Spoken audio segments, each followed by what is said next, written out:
Hello and welcome to episode 153 of The Pitcher or the Hitter, the podcast by the M-SABR Dynasty League for the M-SABR Dynasty League. I am Cam, I'm Sahil. and finally today we got an answer to a question that has been really bugging me for a while and has been bugging the rest of the league for a week or so. We now know who Darvishes the most, and it's not Darvish.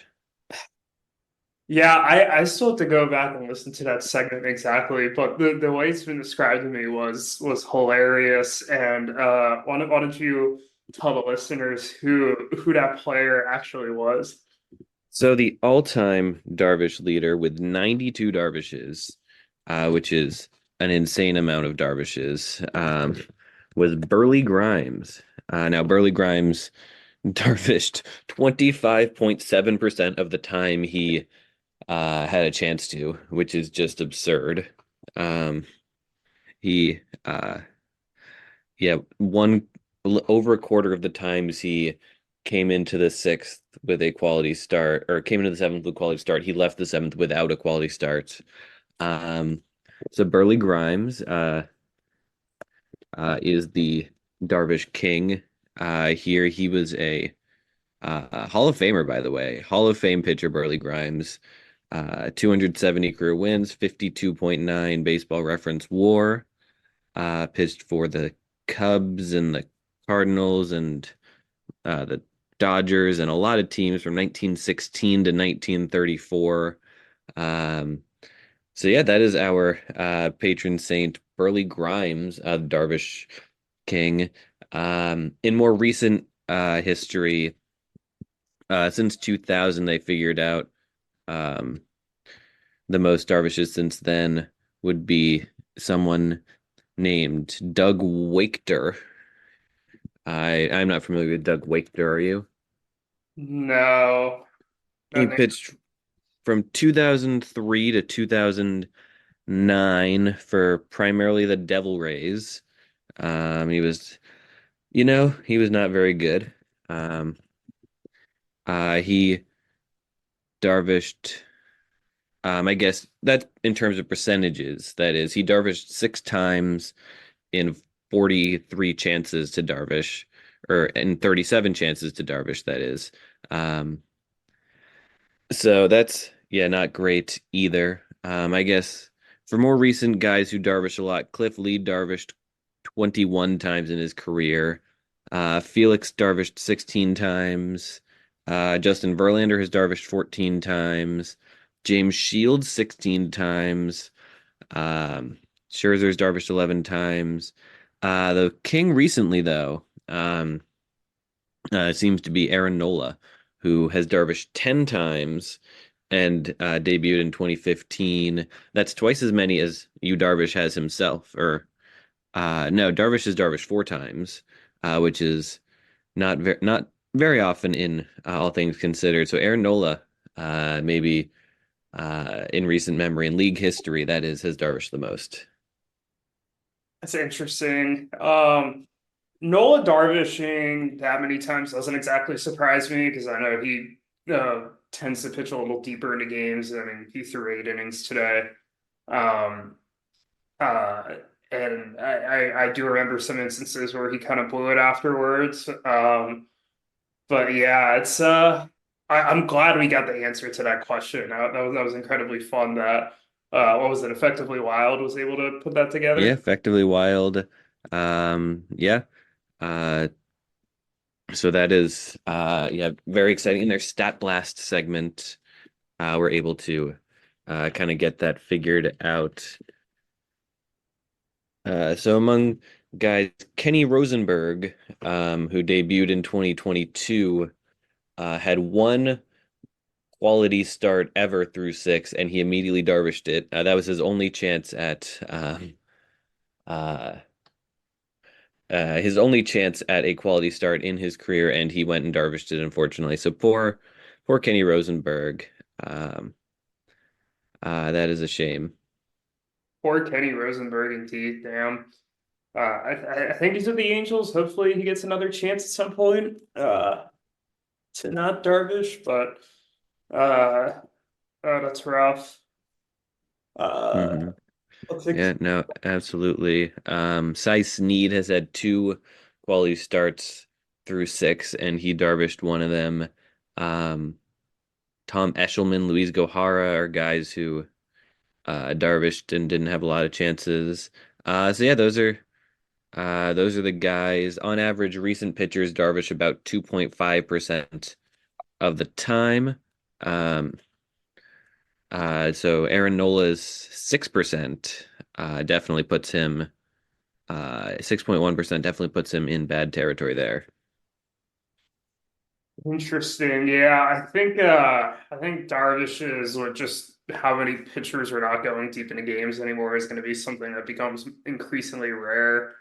Um, but always fun to see when it happens. Unless it's for your team, or especially when it happens in the semis of a playoff matchup, where if you get it, you'll be going to the finals. But Yeah, unless it's you, Darvish, doing it. Yeah. yeah, yeah, you poor soul. But yeah, so that was the Darvish. Speaking of me being a poor soul, I cut my first ever draft pick this week. You did. I've been bugging you to cut Kris Bryant for quite some time. I felt like the only argument that you could kind of conjure up was that, well, he's playing in Coors Field. And I was like, well, if he can't stay healthy, it's not really relevant where he plays. He landed on the IL and you finally cut him. Was this just a matter of not having enough IL spots and he just kind of ended up being the cut? Yeah, no, he was my 10th or he was my ninth injury, and I had to cut someone, and I wanted to get someone in my lineup. I added Gabriel Arias, who scored a run for me, which, good for Gabriel Arias. Um, but yeah, I ended up cutting Kris Bryant. It's a sad day. I really wanted to pick up Anthony Rendon in his place, just as, because it would make you mad. And he's also been hitting pretty well lately. And Anthony Rendon is also now on the IL. Um, so that's not great. Rendon would have had a hit. That would have helped my team. But either way, Kris Bryant, another yellow square is gone. Yeah, just to do kind of a review of the yellow squares here.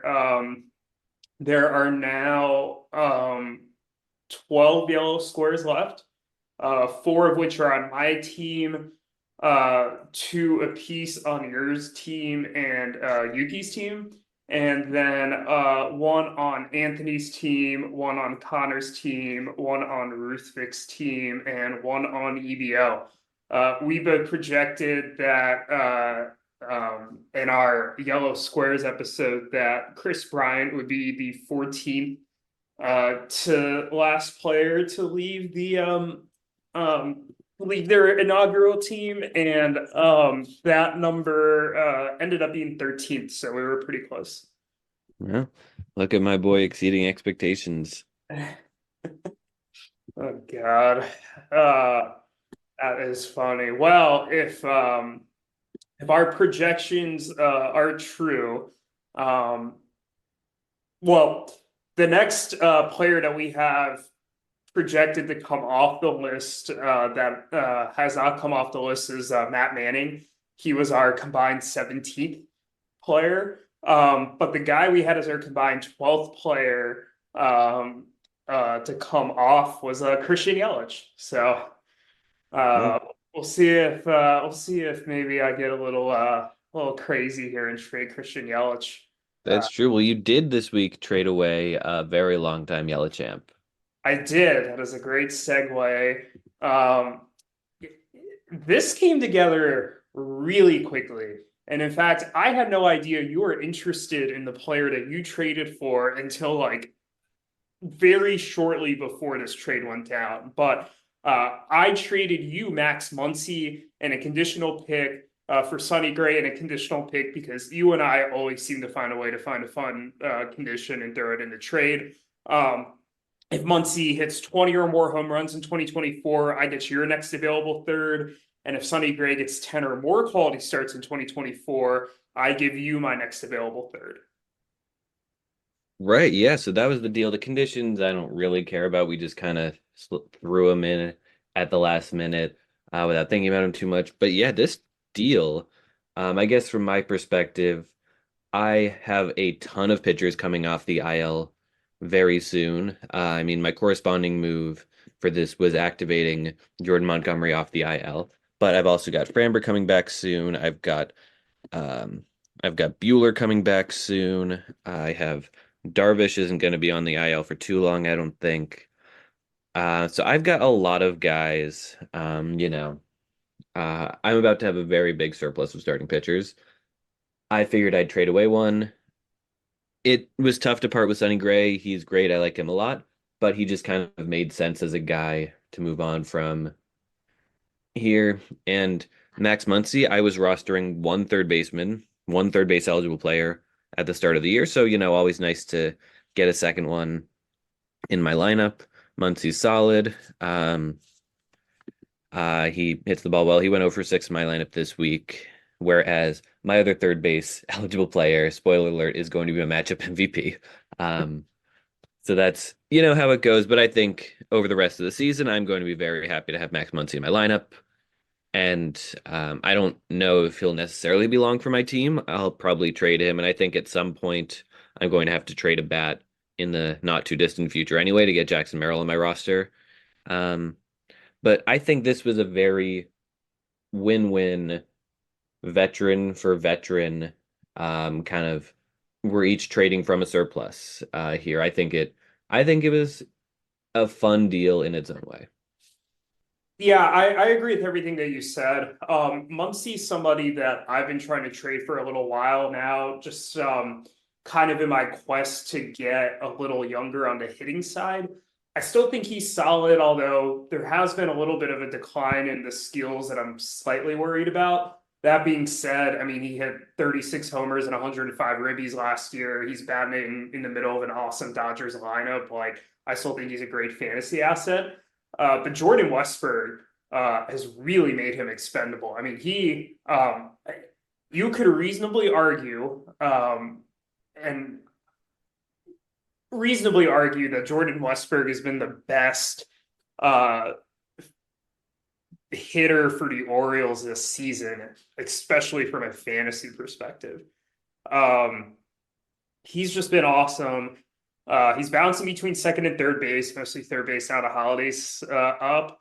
And he's kind of looking like my third base of the future. So that made Muncy even more expendable. I've been benching Muncy a little more recently. And I know I'm dealing with some hitter injuries right now, but I think they're all kind of in the short term and I'm able to cover. And it did let me pick up a couple interesting 23-year-olds who I'm very excited about, and Luis Garcia and Ivan Herrera. Um, Yeah, from you're living the two catcher life. I am. It's an interesting life. We'll see how long that goes. But uh I won't do it now, but Garcia's one of those two I'm really excited about. I'm all aboard his hype train. But talking about the Sonny Gray aspect of this for me, I had 7 pitchers I really liked. Starting pitchers I really liked that were healthy before this. I cut Kenta Maeda. He was awful this week, and he's just not looking good at all. And I thought I was going to get some of these guys back. Braxton Garrett, it looked like was going to come back this week, and then he had dead arm, right? Like Kyle Bradish is on a rehab assignment, but who knows what's going to happen there? Garrett Cole's kind of a question mark. Gavin Williams is thrown in a simulated game this week, but I haven't really seen too much more on him. So I didn't really feel like anybody was imminently coming back. And I do have some tough matchups coming up against Andrew and Jake, where I'd like to have that extra starting pitcher that I felt confident about. So it felt like the time to go out and get somebody who was healthy and performing well. And indeed, Sonny Gray had 12 strikeouts today. So he was awesome through 6 1/3 innings. Kind of like with you, I don't know if Sonny Gray is necessarily a long-term answer. He is somebody I've traded away a couple times in the past for that exact reason, thinking I want to move on to some other guys, and he keeps finding his way back to my roster. But I think for what I need right now, Sonny Gray makes more sense, and I think for what you need right now, Max Muncy makes more sense. So, classic win-win. Yeah, no, absolutely classic win-win. Um, but speaking of win-win, let's get into the matchups, and there was a tie this week, in a very interesting matchup. I don't know if both teams would call it a win per se, but um, I don't know. That's my attempt at a transition there.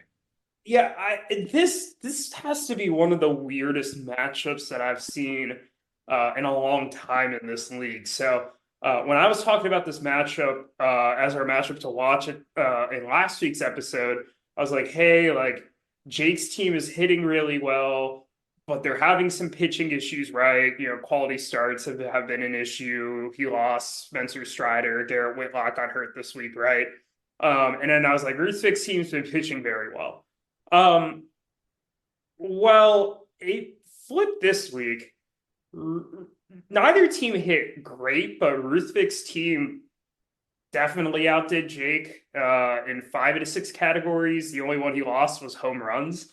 That was an 8-5 for Jake, so neither team even had a good home run week. Jake's offense is just abysmal. But on the pitching side, Jake's team was awesome. He had 5 quality starts, which was solid enough, but Ruthvik had 7. But Ruthvik lost the rest of the pitching categories. I think the wildest thing to me was I think Jake can kind of consider this a little more of a win, and Ruthvik can consider this a little more of a loss. They were like neck at neck in strikeouts going into today, but Ruthvik had 3 starters going, and Jake had 1. But Jake won strikeouts by 5. Ruthvik got a combined 10 strikeouts from 3 starting pitchers and a couple relievers, whereas Jake from a starting pitcher and 2 relievers combined for 10 strikeouts. So I mean, it's weird. They tied. They're 2-1. I really don't understand this matchup. Like it was just weird. I think they're both going to close the book on this week and just kind of look forward to next week. But I think both teams, kind of given the situation, have to be pretty happy that they're not walking out of here with a loss. I think so, and it was a weird hitting week. Like you mentioned, both teams having low homer totals, but 10 out of 12 teams this week finished with 10 or fewer homers. The only 2 teams to hit more than 10 homers were EBO and Andrew. Everyone else had 10 or fewer. Ruthvik otherwise hit decently well. I mean, 22 doubles is a ton of doubles. Um, he scored 49 runs as well. Top performers in his lineup. I mean, the Miso man, Nico Horner, scored 7 runs, hit 5 doubles. Stephen Kwan scored 6 runs with 3 doubles. Santander, 4 doubles, 4 runs, 4 RBIs. And his pitching was kind of let him down a little bit. Adbert Alzolay on the bullpen gave up a bunch of runs. Whereas looking at Jake's team, the hitting wasn't really there outside of the home runs, but he really pitched this week. Fantastic start from Ryan Weathers. Um, Great start from Brian Bayo. Cutter Crawford, though, and I think I will give him the overall matchup MVP because he had, um, fantastic start on Saturday with 6 Ks in 6 innings, getting a quality start, and then got he did get paddocked or odorized um, on the 15th in his first start of the week, but gave up no runs, 6 Ks, just 2 hits in 5 2/3 innings. Jake is rostering Red Sox reliever Justin Slayton, who does not have a picture on ESPN, but he pitched 4 shutout innings. Kind of a weird week. The team that we thought was going to pitch hit the ball well, and the team that we thought was going to hit pitched well.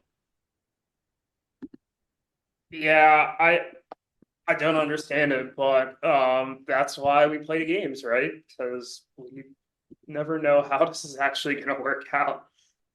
Anything else you'd like to say about this matchup, or are we ready to move on to a different matchup? Yeah, let's move on here. I think the next one I want to talk about is the battle between the two undefeated teams, and Andrew came away victorious, moving to 4-0, the only undefeated team left in the league. Yeah, it was a pretty solid week for Andrew across the board. Um, I think second in the league in home runs with 11. Eight stolen bases was solid. And a very solid pitching week overall. 80 strikeouts, six quality starts, four saves, four holds, 266 ERA, 118 WHIP. For on Anthony's side, he had 11 steals, which was very nice, but and six quality starts despite a very pedestrian ERA and WHIP. Um, I I'm sure there's somebody who got blown up that skewed those numbers. Um, Yeah, he got it was really his bullpen. Yeah, David Bednar, Austin Adams, and then AJ Puck um got blown up as a starter, but it was, yeah, most of the bullpen. yeah, Gregory Soto, 5 runs in a third of an inning. yeah, Garrett Crochet got blown up too. Puck's now in the IL. Um, but great start from Cal Quantrill. So Yeah, great start from Cal Quantrill. Great week for Reese Olson. yeah, no, he's been looking good as well. Yeah, but yeah, Andrew's now 4-0. Anthony's now 3-1. And not only is Andrew 4-0, there is no 2-1 team who won this week. So Andrew now functionally has a game and a half advantage over everybody else because he's a game ahead of Anthony, but he has the tiebreaker over Anthony. Yeah, no, that absolutely. He is I'm coming off of a hockey title. Look, starting at 4-0 in baseball as well. He looks great. Um looking down his lineup, had a good week from Gatel Marte. Good week from Adolis Garcia, at least in the RBI department. Um, he got 2 for 4 from Nathaniel Lowe in his lineup, although an 0 for 17 from Nolan Gorman, which is rough. Jamer Candelario looks like he's finally starting to turn it around, although he missed a few games this week. Um, on the pitching side, though, that's where he um, did the best. Tanner Bybee didn't get a quality start, but got 11 Ks and two really solid outings. Chris Bassett was pretty solid. Um, Grayson Rodriguez made a decent start. Tough to pick a matchup MVP here, so I think I'm going to give it to Ranger Suarez and his complete game shutout of the Rockies with 8 Ks. Um, yeah, pretty solid start. Not a lot of two quality start guys, but Ranger Suarez made his mark. Yeah, no, hard to beat going with a complete game, especially in this era where it seems like nobody does that anymore. But yeah, I don't really have much more to add here. I'm certainly not looking forward to playing Andrew next week. His team is dominating. And yeah, anything else we'd like to say about this matchup, or are we ready to talk about the next one? No, let's move on. Is there another one you're interested in? Uh, I, let's talk about your matchup. This one, I'm a little disappointed in Yuki. If Yuki would have, or not disappointed, but I'm a little like slightly missed opportunity here. If Yuki would have started Bryce Harper the first 2 days, I think he just accidentally left him on his bench. He would have tied doubles, and he'd be tied RBIs, and he'd be down one home run against you. This would have made for a really interesting Sunday. He ultimately probably would have lost 4-5 to 3. Um, Although, unless I want to see, he forgot to start Zach Eflin yesterday. Eflin only had 6 strikeouts, so that wouldn't have affected anything. Yeah, he would have lost 4-5 to 3. Instead, he loses to you 4-7-1. Neither of you hit particularly well. He did have 11 steals and a 350 OBP, pretty solid for Yuki. You had 17 doubles. That was fun. On the pitching side, though, I mean, 164 ERA, 0.93 whip, you dominated there. Six quality starts, three saves, four holds. Yuki also had a very good bullpen week, 5 saves and 4 holds, but a pretty pedestrian ERA and WHIP 436, 127. And ultimately, you did enough to pull out a victory here. Um, yeah, I'll let you kind of dive into your team and your matchup. Yeah, no, this one was definitely tight. I feel like ever since I beat him very easily in the 2020 playoffs, I've been cursed to have very tight matchups with him ever since, although I do almost always seem to pull it out. I think Yuki hit um, better outside of the homers. I would say he had one of the best hitting performances this week. The on base percentage was higher than most teams. 42 runs is, solid. And the 11 steals were good. Good week from Dalton Varsho. Um, at the plate, had three of Yuki's 5 home runs this week, and also 6 RBI. Austin Riley, decent week in terms of doubles. Mason Wynn had a good on base percentage. Ahmed Rosario had a good on base percentage, but so some decent performances there. Yeah, you're right. Looking at his pitching, some good save and hold numbers, although two of those holds were Eric Swanson, who pitched an inning and a third and gave up 4 earned runs. Um, and so there was that. Although two good saves for Joel Pyomps there. So overall, not a bad week for Yuki. Some of his pitchers got blown up, like Aroldis Chapman, um, but some good performances as well from guys like Zach Eflin. Moving on to my team, yeah, it's just kind of been a theme. I haven't been able to get both the hitting and the pitching going in the same week. Last week I hit great but couldn't pitch. This week I pitched some of the best I have in a long time, although the bats weren't really there. I did win 3 hitting categories.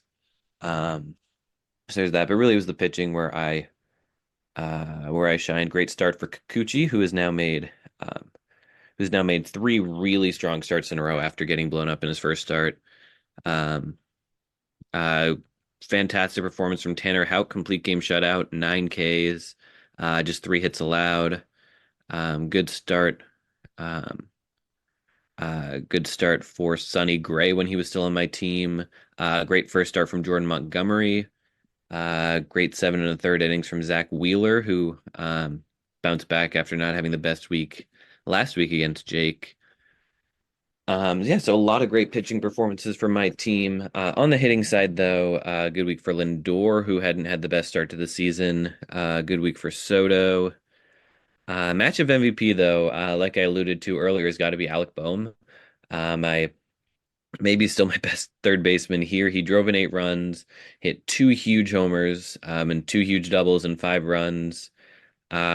Which, hey, I would have, without him, I would have lost RBI, lost doubles, and tied homers. He also had a 500 on base percentage. So yeah, great week. Love seeing him succeed. He's having a pretty solid start to the season. Absolutely. No. I think he summed that all up nicely. Definitely having a nice start to the season there. Um, yeah. Anything else you'd like to say about your matchup, or are we ready to talk about the next one? No, just that most weeks I would have given it to Tanner Houck, and that would have been two of the first matchup MVPs, two of the first three this week being Red Sox starting pitchers. Yeah, that Red Sox rotation is on fire right now. So will not blame you there. Um, the next one I want to talk about personally is Eric versus Daniel and Matt. Now, you look at it, a 9-2-1 win for Eric, right? It kind of looks like, hey, this is what we all thought was going to happen, like whatever. Um, but it was pretty interesting how it played out. There was a time like up until they were neck and neck for most of the week, and on Friday, as a matter of fact, Daniel and Matt were leading Eric. And then Eric kind of came alive again on the weekend. Daniel and Matt had a really abysmal pitching day today. And that ended up flipping the matchup towards Eric. But yeah, it was Eric's had better weeks for sure. As I say that, he did have 92 strikeouts and 7 quality starts, 4 holds this week. But And Um, one of the better hitting performances this week. He hit 10 homers when and 14 steals is always good.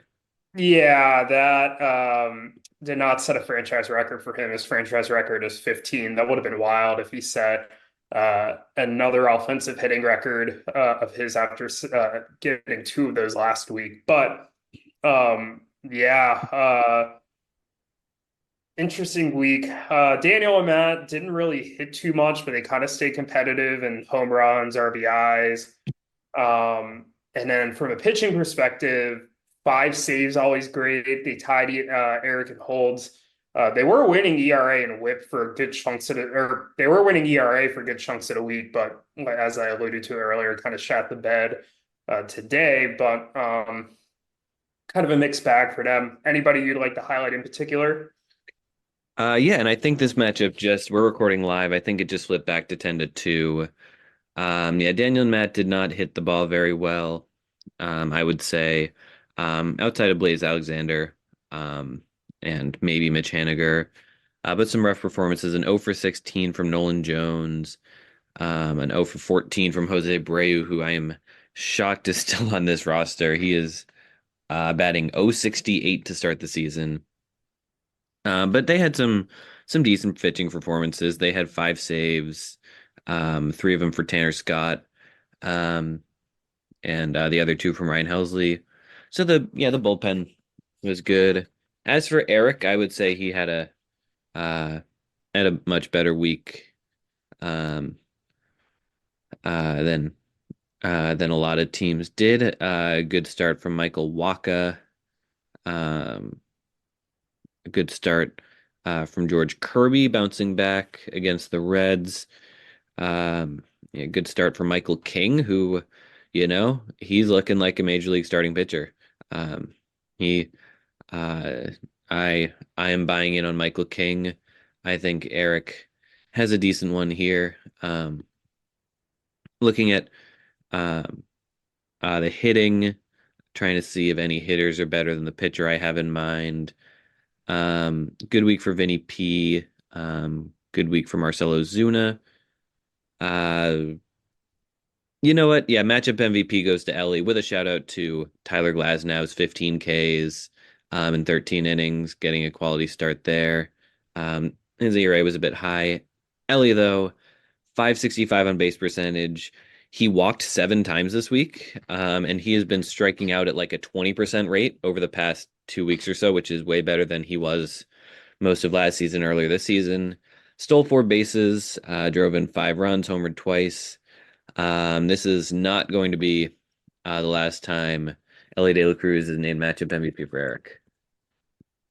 Yeah, he really looks like he's breaking out in a big way. I know there's some people who are kind of concerned early in the season when the strikeout rates were high. He wasn't really walking, but he was posting the gaudy home run and stolen base numbers. But I mean, if he's doing this with like good, better plate discipline, um, then I mean, this is number one overall player and dynasty upside. I mean, um, it's insane. And good for Eric for kind of holding on. Um, Yeah, no, absolutely. Good for Eric and good for the Reds, of course. Yeah, he walked 7 times this week and um only struck out five. yeah, no, there you go. Yeah, there you go. Ellie De La Cruz, matchup MVP. Anything that you want to talk about remaining in this matchup, though? Uh, nothing in particular. I think it was good for Eric to bounce back kind of after the tough loss last week to me. Um, it was interesting to see him bench George Kirby today. I know he was running up against the starts limit, but it's always kind of jarring to see one of the best starting pitchers in baseball be benched for a matchup. And I would also like to add that Eric did get Verlander back. So that's going to be a fun one for him. If he can kind of get back to form and kind of some good depth here. And I will say it is interesting he benched Kirby today, kind of given some of the options that he did start earlier in the week. Like he promoted Luis Heel for a start at Toronto. That's not one I would really have expected Eric to promote him for. He did start Jack Flaherty against Minnesota. I know that Minnesota offense isn't the best, but still. So just interesting decisions that paid off. I mean, all the buttons he pushed on the pitching side were really great, but just kind of interesting that he did them. He also started Ronaldo Lopez at the Astros, which I certainly would not have expected, although Lopez has been really good to start the season. And the Astros have not. Yeah, that part is very true. Yeah, I got nothing else to add other than that. Cool. So let's move on. We've talked a lot about hitting being down this week. That has not been true for EBO. They had a killer offensive week. 403 on base percentage, 51 runs, 19 doubles, led the league in home runs this week. Yeah, en route to a was currently an 8-3-1 victory over Alex. Yeah, the only fault I can really find with this week for them is the ERA and the WHIP 362, 132, maybe not the best. But I mean, pitching wise, five quality starts, six saves, three holds, um, is fantastic. And the hitting, as you kind of said, was great. Only hitting category they lost was steals, which Alex seems to win steals every week. He just has a bunch of those guys. He had 14 this week. And a nice ERA and WHIP for Alex and Zach, 193.94, five quality starts out of nine starts this week. It's a very efficient pitching machine that they have, but maybe lacking in some of the quantity. Uh, so in a week where you have a team that has a little more quantity.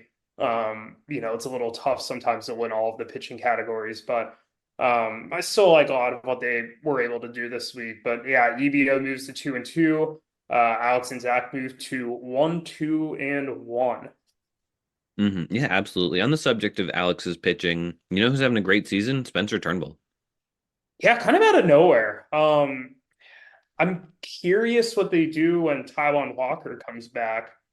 Um, because I know they invested a lot of money in him last off season, but the way Turnbull's pitching right now, I don't know how you take him out of that the rotation. I mean, ditto with Christopher Sanchez and Ranger Suarez and Zach Wheeler and Aaron Nola. They've all been great. So um, maybe Taiwan Walker moves to the bullpen, but I'm not sure. Maybe. I don't know. But yeah, looking at EBO on the hitting side, great week. Cal Raleigh hit a couple of homers with a good on base percentage. Good week for Kyle Tucker, stealing three bases with a 400 on base. Great get for them. CJ Abrams is off to a good start this season. Mark Canha had a 474 on base in their lineup. Cody Bellinger had a decent week. Matchup MVP, though, I've got to give it to Gunnar, who just kind of combined all the categories. Hit three homers, had a 448 on base, scored five runs and drove in five, and was maybe the third best Orioles hitter this week. It's insane. Yeah. I mean, the way these young Orioles are hitting. Yeah, and they swept the Twins to start the week. And that's pretty much, I mean, Gunnar has just dominated the Twins. I think he hit home runs and one in each of those games in that series. So yeah, he's been fun. hmm Certainly, along with all the other ones. Absolutely. God, yeah. The pitching wasn't as good. Yamamoto didn't pitch the best, although he's putting up a really good FIP despite the 4.5 ERA. I think he'll be fine. The Dodgers defense is just kind of looking rough. First quality start for him too this Yeah, week. He first pitched quality five start. innings in his last three starts. Um, and yeah, I mean, when you have Mookie Betts at shortstop, and Max Muncy at third base, I love Mookie Betts, but he's not a regular shortstop. He's made No, unfortunately. throwing errors. Yeah, I still don't get what you have like a six-time Gold Glover in right field, right? and you're telling me a team with just this sheer amount of financial might that the Dodgers have, you couldn't have gone out and gotten like even a mid-tier second baseman, especially the way their outfield has been hitting like crap. I do think there's a point where Mookie gets a little bit of outfield playing time, just the way it's all playing out. I refuse to believe that him starting at shortstop all year is going to be the best option. And for pitcher's sake, I certainly hope he's not starting at shortstop all year. Yeah, I think they were expecting Gavin Lux to be, not terrible at short, so they kind of had to pivot very quickly to Mookie. But I I could see them trying to make a trade for someone at some point. Willie Um, Adames would be perfect on that team if oh the yeah, start to fall out. Put Adames at short and Lux at second, and put Mookie back in right field. Like perfect. yeah, no, absolutely. But yeah, EBO had a good pitching week from Kimbrel with two perfect, or yeah, three perfect innings and two of those getting saves. Yeah, Jason Foley's getting saves for them. They're just kind of they're 2-2 now. A lot of teams in that mix, and they are so far looking like one of them. Yeah, no, they're 2-2 now. Um, they have, let me pull this up quickly. A loss to you and a loss to Andrew. No shame in that, but they're beating the teams that they need to so far to beat Connor. They beat Alex and Zach. They have an interesting test against Ruthvik next week. And I think that's going to help start to determine a lot. So be curious to see how that one goes. Absolutely. Last matchup we have to talk about. Um, you beat Connor very handily. Connor drops to 0-4. You had a good week. Not like a great week or anything, but a pretty solid week. You would have beaten just about every team, I would say. And Connor, this is going to be a long season for him. Yeah, and he did get some more bad injury news this week. Merrill Kelly got scratched from his start today, and it looks like he might land on the IL. I mean, Luis Roberts still out for him. Correa's still out. He lost Jake Berger at the beginning of the week. I mean, it's just it, it's not looking good for him.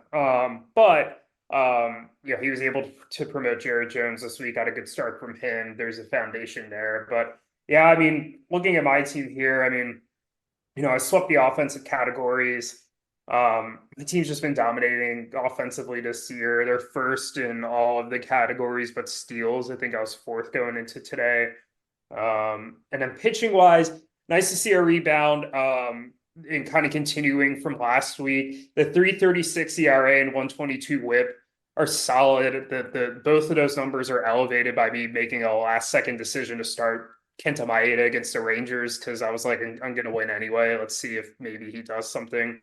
I cut Maeda right after that game, so that's not going to be an issue.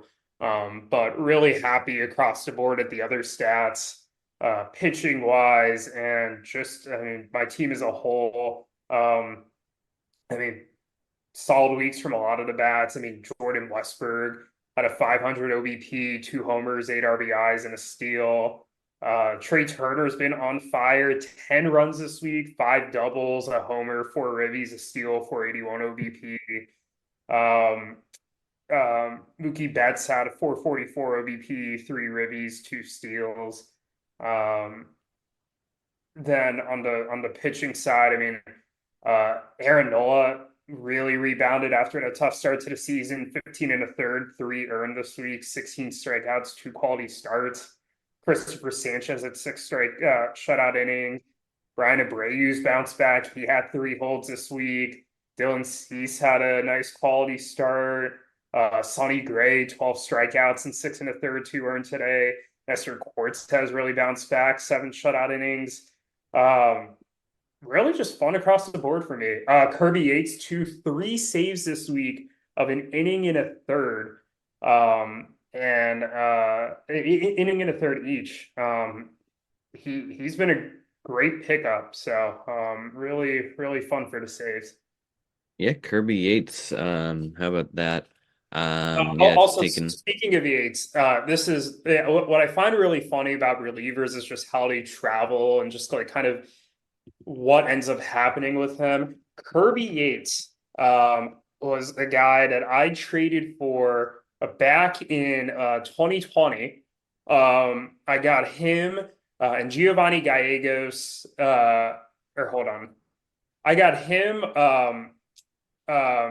Lourdes Gurriel Jr., Robert Plastone in a first round pick for Jordan Hicks, Drew Waters, Josh Young, and Seth Corey, thinking that Kirby Yates was going to be one of my top closers that year. Well, Kirby Yates ends up needing TJ. I caught him, or I traded him eventually as part of a move to get Zach Greinke from EBO, and that's kind of that. And now, 4 years after I thought he would help out my team, he's now racking up saves again. So I just think it's kind of funny how that plays out.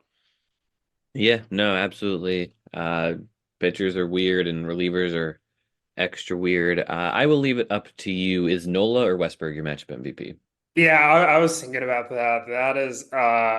That's a toss up. I think I'm gonna give it to Westberg. I mean, he is locked in.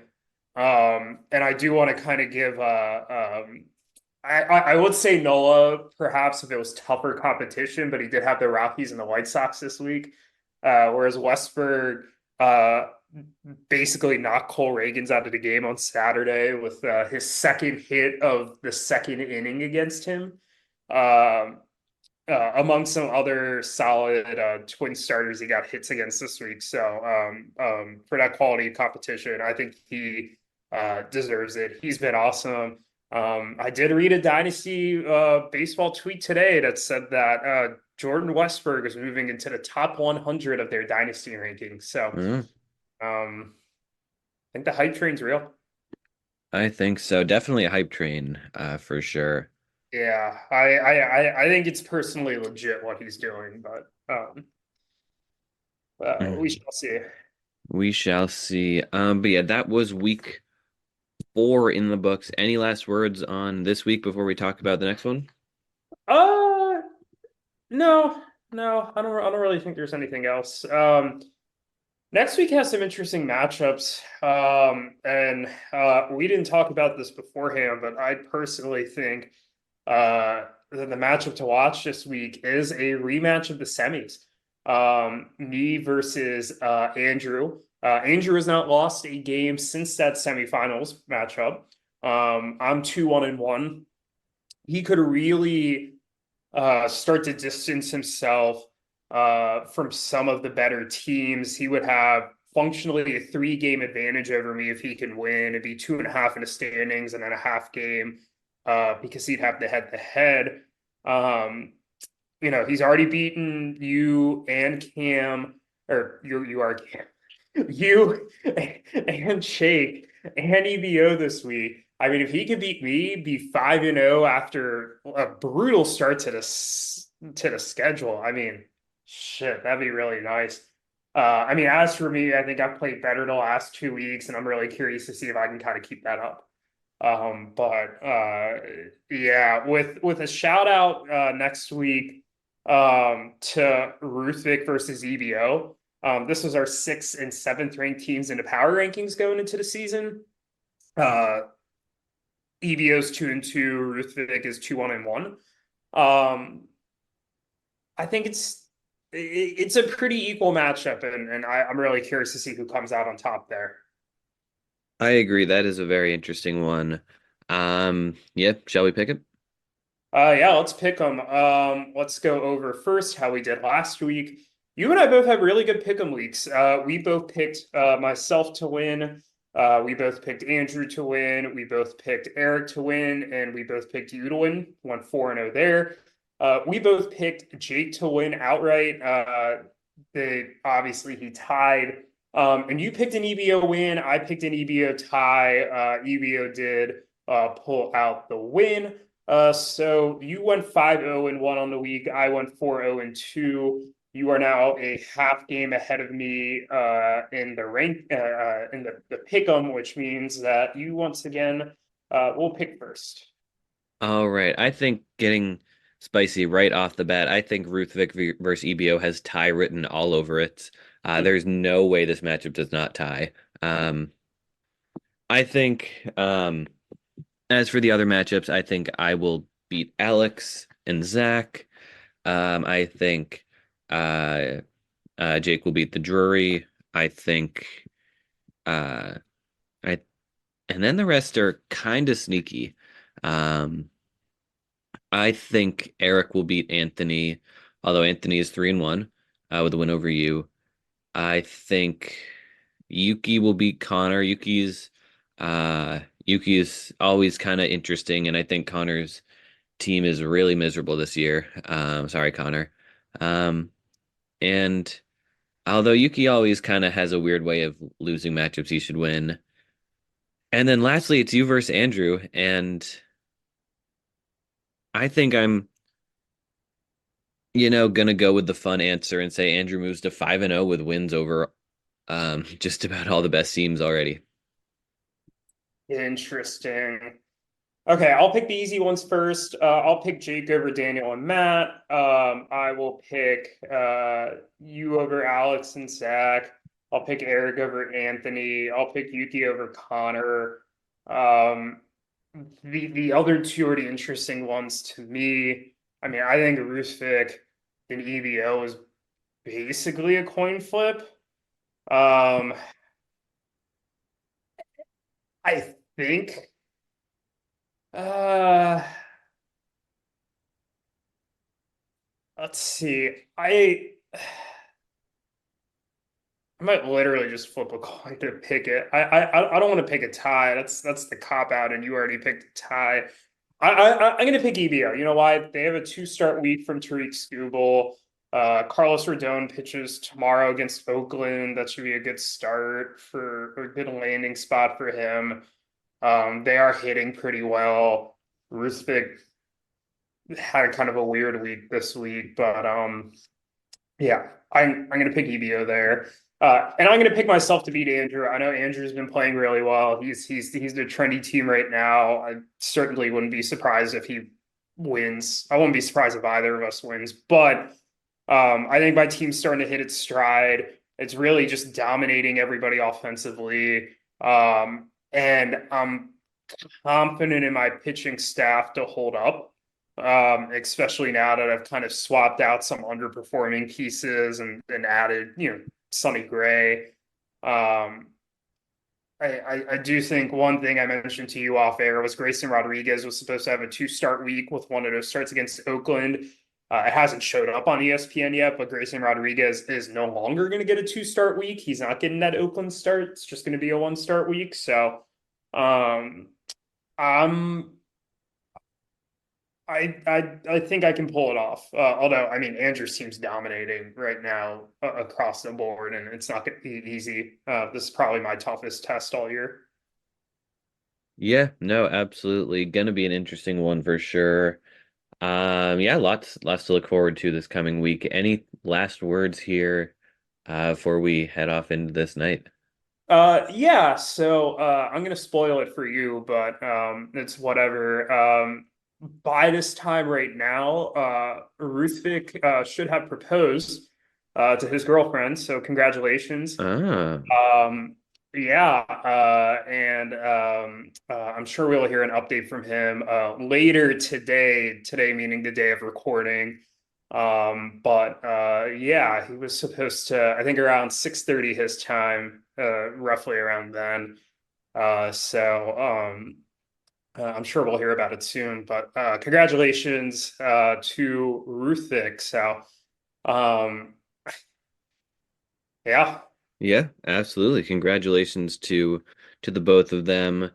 And yeah, we've got two people in this league who are engaged now, Ruthvik and Zane. Yeah, no, it is hard to believe. When we started this league, we're all just random college kids. And now we're growing up. We're getting old. We were Yeah. year seven, crazy. I'm seven. Year seven of the Oh, league. year seven. I thought you said year seven. I'm like, what the fuck are you talking You about? are seven. Yes. And on that note, we are seven. Because if I'm seven, you're seven. I guess if you're seven, I'm six. Yeah. Oh yeah. You're like four. You're basically a child. The only person who's more of a child in this league is Yuki. But 2000s babies. They're not real. Anything else you would like to say? Are we ready to wrap this No, one? that's just about it. Yeah, we will see you next week after an exciting week 5. Yeah, exciting week 5 it shall be. Um, see you soon. See you soon. Wanted to change me and lift me, explain me and give me a moment of time less alone in my mind. When life felt so strange, you would hold me and say I'm stranger than you can imagine. It's true, and I'm yours, and I'm yours, and I'm here, and I swear there's nothing to fear. So the young woman lies on the bed, while the young man hears lies in his head. And there's no one there, nothing. This podcast is good.